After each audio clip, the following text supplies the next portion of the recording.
कर्नाटक विधानसभा में बीजेपी और जेडीएस के विधायकों ने रात में धरना प्रदर्शन किया। कल विधायकों ने एक्साइज डिपार्टमेंट में बड़े पैमाने पर करप्शन का आरोप लगाया और मंत्री आरबी तिम्मापुर के इस्तीफे की मांग की।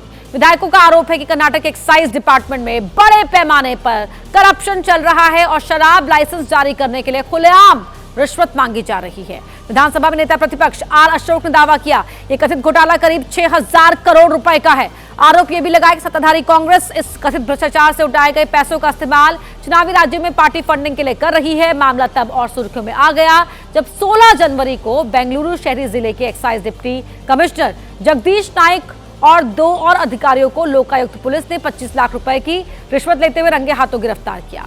वहीं एक्साइज मिनिस्टर आरबी तिम्मापुर ने विपक्ष की इस्तीफे की मांग को सिरे से खारिज कर दिया है। मंत्री ने कहा कि बीजेपी के शासनकाल में भी किसी मंत्री ने इस तरह के आरोपों पर कभी इस्तीफा नहीं दिया था।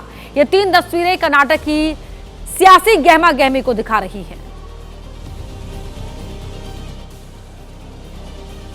बात करते हैं लुधियाना की, जहां के स्क्रैप गोदाम में भीषण आग लगने से हड़कंप मच गया। इस आग की चपेट में आने से कोई जनहानि तो नहीं हुई, लेकिन लाखों का माल जलकर स्वाहा हो गया। कंगनवाल के स्क्रैप टायर गोदाम में जैसे ही ये आग लगी, चारों तरफ हाहाकार मच गया। आग इतनी जबरदस्त थी कि पूरे इलाके में काले धुएं का गुबार दिखाई देने लगा। चश्मदीदों के मुताबिक पहले अचानक गोदाम में धुआं उठने लगा और थोड़ी ही देर में ऊंची ऊंची लपटें पूरे गोदाम से निकलने लगी। क्योंकि इस गोदाम में पुराने टायर इकट्ठे किए गए थे, लिहाजा जल्दी ही इस आग ने विकराल रूप धारण कर लिया और आग का ये तांडव कई किलोमीटर दूर से दिखाई देने लगा। आग इतनी भयानक थी कि आसपास की फैक्ट्रियों के लोग घबराकर अपनी फैक्ट्रियों से बाहर निकल आए और रिहायशी इलाकों के लोग भी डर गए। शुरुआती जांच में पता चला कि आग शॉर्ट सर्किट की वजह से लगी है। बताया जा रहा है कि इस गोदाम में पुराने टायर जलाए गए थे और उनका इस्तेमाल तेल निकालने के लिए किया जाता था। टायरों में तेल और केमिकल होने की वजह से ये आग तेजी से फैली और इसने एक बड़े इलाके को अपनी चपेट में ले लिया। वहीं यूपी के चित्रकूट में मिनी डीजल टैंकर में आग लगने से हड़कंप मच गया। हादसा उस वक्त हुआ जब क्रशर के जनरेटर में तेल डालने जा रहा टैंकर पलट गया और उसमें आग लग गई। यहाँ से निकलो, गाड़ियां निकालो यार, किसकी है ये? बीच रोड मिनी टैंकर पलटने के बाद उसमें आग लग गई। गनीमत रही कि टैंकर से ड्राइवर और क्लीनर किसी तरह सुरक्षित बाहर निकल गए और हादसे में कोई जनहानि नहीं हुई। घटना भरतकूप इलाके में कल्याणपुर के भजनी रोड की है। डीजल टैंकर में आग लगने की जानकारी मिलने पर दमकल और पुलिस की गाड़ियां मौके पर पहुंची। मौके पर मौजूद लोगों के मुताबिक बारिश की वजह से मिनी डीजल टैंकर के फिसलने से यह हादसा हुआ।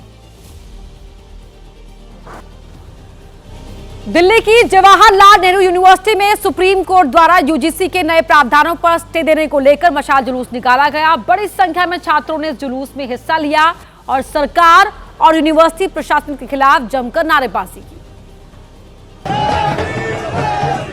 रोहित एक्ट लागू करो और जय भीम के नारों के साथ ये मशाल जुलूस जेएनयू कैंपस की सड़कों पर आगे बढ़ता जा रहा था।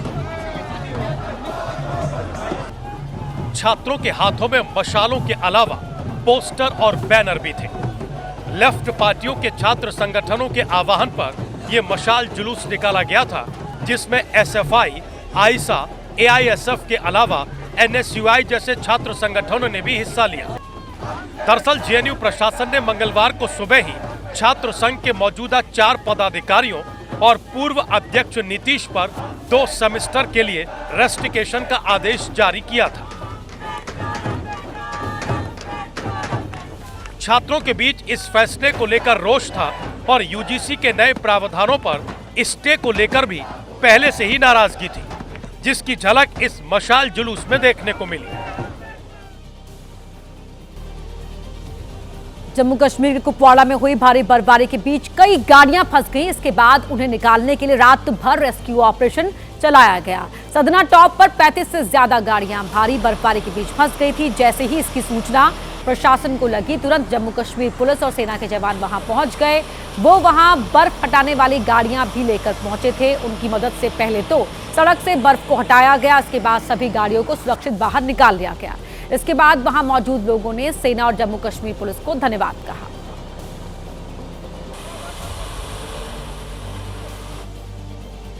सहारनपुर में कश्मीरी बुजुर्ग को प्रताड़ित करने का मामला सामने आया है, जिस वीडियो में बुजुर्ग बार बार दवा के लिए मदद की बात कहते हुए सुनाई दे रहे हैं। बुजुर्ग बार बार दवा के लिए पैसे का इंतजाम करने की बात कह रहे हैं। वहीं युवक पूछ रहा है कि तुम कितने लोग आए हुए हो। किसी का पास देता है, कोई देता है तो फिर दवा लाता है, खाता है और क्या। यही ना बोलता है, झूठ बोलता। अपना भी ये दवा, बीबी भी बीमार है, बहुत दिन का हुआ है। ये डॉक्टर ये बहुत ये नहीं आना था, कहा है कहाँ का डॉक्टर है? ये कश्मीर का है, कश्मीर का छुट्टी, ये कश्मीर का छुट्टी। कितने आदमी आए हुए तुम यहाँ? अरे बेटा, मैं आज ये सोचा, मैं खुद अपना साथ सोचा। पीडीपी नेता महबूबा मुफ्ती ने वीडियो पोस्ट करते हुए कहा कि पहले उत्तराखंड में जवान ताबिश को पीट पीट कर लगभग मार ही डाला गया था। अब एक बुजुर्ग कश्मीरी को परेशान किया जा रहा है, जबकि अपराधी खुलेआम घूम रहे हैं। जिन्हें आवाज उठानी चाहिए वे जम्मू कश्मीर के सांसद कहां हैं? राज्य सरकारें भीड़ की हिंसा को चुपचाप बढ़ावा देती दिख रही हैं। सहारनपुर में कश्मीरी बुजुर्ग को प्रताड़ित करने और महबूबा मुफ्ती के सवाल उठाने के बाद बेखौफ युवक ने एक और वीडियो पोस्ट किया, जिसमें उसने कश्मीरियों को खुलेआम धमकी दी।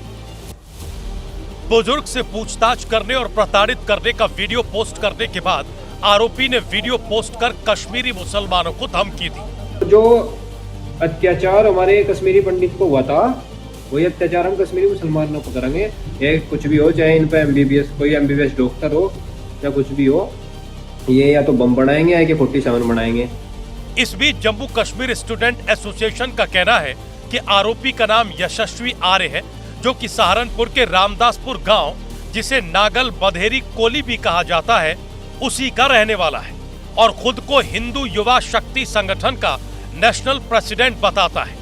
उसने अपने साथियों के साथ इलाके में आने वाले कश्मीरी मुस्लिम दुकानदारों और मरीजों को रोकते, डराते और परेशान करने का वीडियो बनाया और पोस्ट किया। इस बीच पुलिस ने मामले की जांच की बात कही है। अगर इस जांच में कोई भी संज्ञेय अपराध पाया जाता है तो उसके बाद नियमानुसार अग्रिम वैधानिक कार्रवाई इस प्रकरण में की जाएगी। जम्मू कश्मीर स्टूडेंट एसोसिएशन के मुताबिक युवक का बयान और काम साफ तौर पर हेट स्पीच, क्रिमिनल धमकी और सांप्रदायिक नफरत भड़काने की सोची समझी साजिश है, जो पब्लिक ऑर्डर, देश की एकता और नागरिकों के संवैधानिक अधिकारों के लिए गंभीर खतरा है। आंध्र प्रदेश के गोदावरी जिले में उस वक्त डर का माहौल बन गया जब सड़क पर एक बाघ घूमता हुआ देखा गया। ये बाघ गोदावरी जिले के राजामुंड्री शहर में देखा गया। इस इलाके में दहशत है।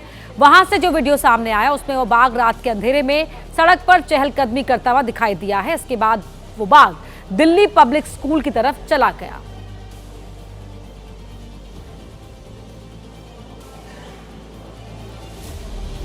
तो आप बाघ को देख सकते हैं, किस तरह से बाघ ये सड़क पर चहलकदमी करता हुआ दिख रहा है। और इस बाघ के देखे जाने के बाद यहाँ लोग दहशत में हैं। ये एक स्कूल के कैंपस में ये बाघ चला गया था। आंध्र प्रदेश का गोदावरी, जहां पर सड़क पर ये बाघ दिखा है।